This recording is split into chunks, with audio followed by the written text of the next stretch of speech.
छोटी मोटी सीताया अंगूरी जैसे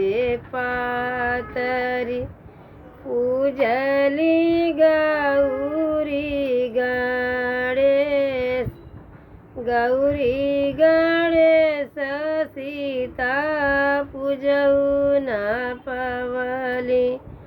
उतरी पड़े हैं भगवान के करियाऊ सीता बारी दुलारी के करी लगलू पतो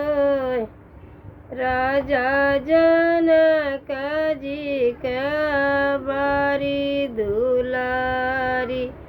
दशरथ का लागिला पातो कौने भागे संग बियालिहाऊ पूजलू गौरी गणेश राम